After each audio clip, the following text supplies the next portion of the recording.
Ini gimana sih Pak Sidik ceritanya?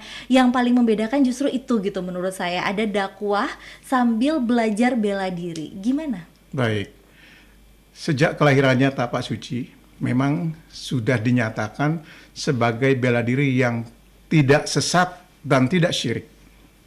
Justru karena itulah moto Tapak Suci, dengan iman dan akhlak saya menjadi kuat. Tanpa iman dan akhlak saya menjadi lemah. Nah, itu. Jadi Nah, bukan dengan jimat. betul. Jadi kekuatan manusia itu pada dua hal. Pertama, iman dan akhlak. Iman adalah berbicara tentang hubungan dengan Allah. Akhlak berbicara tentang bagaimana kita berperadaban terhadap manusia. Memperlakukan manusia sebagai manusia layaknya sesuai dengan contoh dan tuntunan Rasulullah Sallallahu Alaihi Wasallam. Dan Tapak Suci harus bangga karena Tapak Suci adalah satu-satunya putra Muhammadiyah. Yang lain bukan putra Muhammadiyah. Ya juga sih ya, benar-benar. Yang lain kan pemuda Iya, Muhammadiyah, iya, Naisyatul benar-benar. Aisyah, Iya, Ikatan iya. Mahasiswa Muhammadiyah. Tapak Suci putra Muhammadiyah. Muhammadiyah. Nah, ini kan juga kalau misalnya di Tapak Suci Putra Muhammadiyah ada satu lagi yaitu mengikuti Al-Quran dan Sunnah. Pasti dalam proses metode pembelajarannya ada yang berbeda gitu. Itu boleh diterangkan nggak ke kita?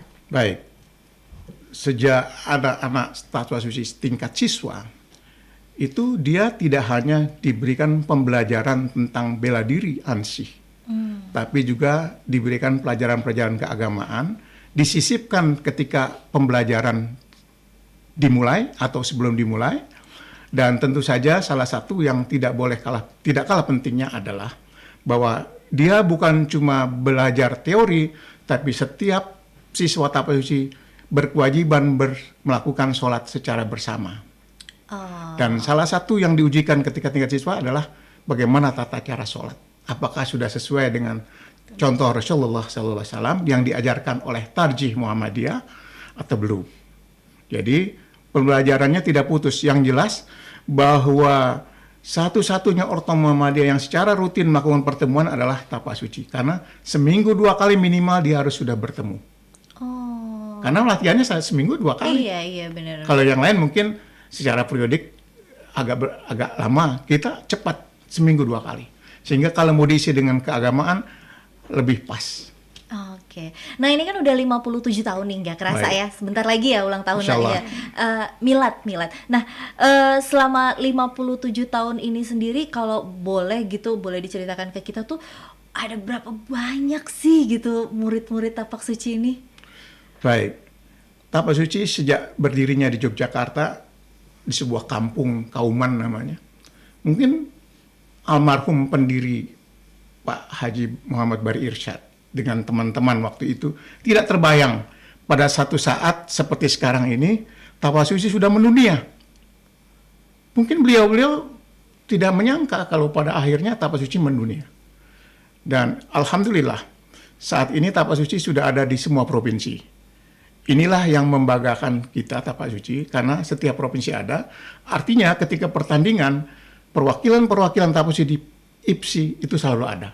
Itulah yang membesarkan perwakilan Tapak Suci di tingkat nasional. Karena setiap provinsi ada, maka perwakilannya banyak. Dan bahkan sekarang sudah sampai tingkat internasional, tingkat dunia. Beberapa negara Arab, negara Eropa, Singapura, dan segala macamnya itu. Bahkan kita pada tahun lalu, 2019, mengadakan kejuaraan dunia pencaksilat Tapak Suci. Khusus Tapak Suci. Dan alhamdulillah dihadiri oleh 14 negara dan alhamdulillah sukses. Wah, ini solidnya luar biasa, latihannya luar biasa, agamanya juga nggak ditinggal sama Insya sekali, Allah. luar biasa. Saya mau kembali ini sebagai perempuan yang mewakili, kan kadang-kadang orang nggak pernah kebayang tuh ya Mbak ya, apalagi zaman saya tuh kayaknya kalau ikut bela diri perempuan itu luar biasa gitu. Mbak Iin sendiri pada akhirnya sampai tadi memutuskannya pas remaja baru mengiyakan, oke saya bela diri. Itu ada titik baliknya nggak Mbak? Kenapa harus bela diri? Selain orang tua, selain background orang tua. Iya betul. Di mana waktu remaja ini saya sering agak tomboy, jadi sering berantem sama teman sekelas gitu waktu SD mau lulus gitu. Jadi sama bapak, ayolah kamu harus bukannya untuk berantem, tapi setidaknya kamu wanita harus bisa membela sendiri. Ah, Paling tidak kamu bisa lari. Lari dengan kencang, dan gimana caranya kamu paham tidak menyakiti tetapi kamu bisa selamat gitu. Dan membela diri. dan membela diri. Jadi sebenarnya bakat bela dirinya sudah ada waktu kecil, Iya. cuma belum terarahkan. Iya. Jadi akhirnya terarahkan dengan benar dan sampai sekarang. Iya. Saya suka banget nih. Tadi kita sebenarnya pas di kombrek ya, pemirsa TVmu, kita sempat tebak-tebakan usia gitu. Karena ada satu. Jadi kalau dipikir-pikir ternyata banyak sekali manfaat yang dirasakan gitu ketika belajar bela diri ya, betul ya. Boleh diceritain nggak sih? Pak Sidik dulu deh, manfaat yang kalau dirasakan dari sisi Pak Sidik sendiri selama belajar bela diri, apalagi sudah PUA, pendekar utama bintang 4, satu lagi jadi bintang 5, pendekar apa Pak kalau bintang Pendekar 5? besar. Pendekar besar, Masya Allah itu. Gimana Pak manfaatnya? Baik, saya belajar bela diri khususnya tapak suci sejak kelas 6 SD tahun 68. Wow. Dan alhamdulillah sampai hari ini saya nggak putus.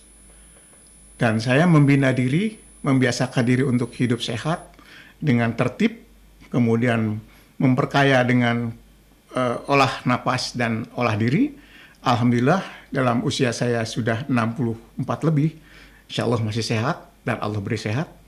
Dan itu tentu tidak ujuk-ujuk datang, tapi melalui proses pembelajaran, proses latihan yang terus-menerus, sehingga ya usia seperti ini saya masih sehat, masih bisa melatih, masih bisa kemana-mana, bisa bawa mobil, bisa jalan-jalan kemanapun, insya Allah. Dan bahkan tadi Mbak Reni salah menyebut, Salah, betul.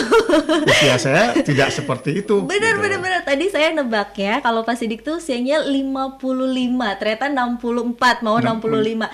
Saya aja salah 10 tahun, itu bukan karena bohong gitu, bukan. Tapi karena emang saya ngeliat dari sosoknya gitu, dari sigapnya, itu emang kelihatan sekali berbeda gitu loh Pak. Dengan usia 65 saya nggak nyangka beneran. Mbak Iin juga tadi saya sempet salah. Ternyata Mbak Iin ini usianya sudah berapa Mbak Iin? Menuju kepala 5. Menuju kepala 5. Itu manfaat yang paling dirasa sama Mbak Iin itu apa Mbak? Lebih energik aja. Oke. Jadi kita merasa badan tuh nggak berat. Memang badan saya juga kecil, tapi karena kita juga sering olahraga, paling nggak seminggu ada sekali kalau saya, Oke. karena kesibukan kerja juga. Tapi merasakan manfaatnya, bugar gitu. Jadi badan seger aja. Jadi nggak pernah ada dapat negatif ya, insya Allah ya Ya, kalau insya belajar Allah. tapak suci Putra Muhammadiyah ini. Nah ini saya akan kembali ke segmen nanti, di segmen 3 kita akan ngebahas sebenarnya seberapa penting ya perempuan punya jurus bela diri. Apalagi sekarang kriminalitas nggak bisa dipungkiri semakin banyak. Kita akan ngebahas di segmen berikutnya. Untuk itu jangan kemana-mana, tetap di podcast TV Show Muhammadiyah.